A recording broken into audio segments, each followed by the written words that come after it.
If I thought I loved my children while I was using it, pales in comparison to how I feel for them now.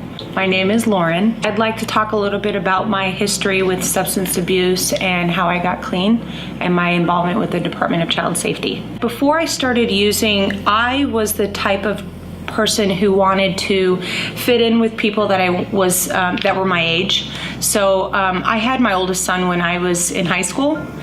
So I was already kind of an outsider, so to speak, and I didn't want to be an outsider because I had a kid. I wanted everyone to want to hang out with me even though I had a kid. For my 26th birthday, my family didn't throw me a party, which doesn't sound like that big of a deal, but we centered our lives around being together with our family. So when I didn't get a birthday party for my 26th birthday, I was devastated. And that actually really shed some light on myself and what I was going through at that time. DCS had gotten involved about 6 years ago and gave me a laundry list of things to do in order to get my children back. I had already decided to try to get clean a couple of months prior to that, but I was unsuccessful.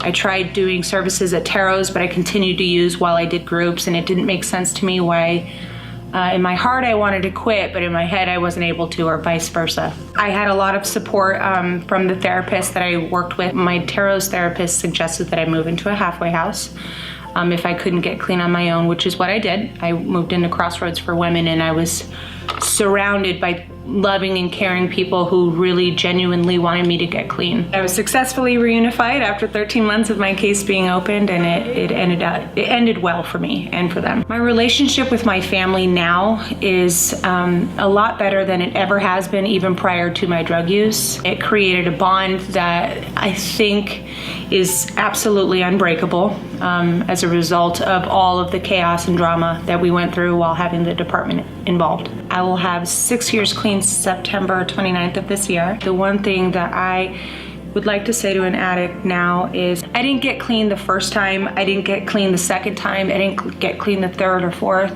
It took me several attempts to get clean to finally stick with it. I never gave up on myself. I never gave up hope, ever. I always knew that I was not supposed to be living that life. I knew that. And I didn't want to. I had to keep trying and keep trying and keep trying. Don't give up on yourself, because it'll take 1,000 times, and that 1,001 time, that's when you get clean.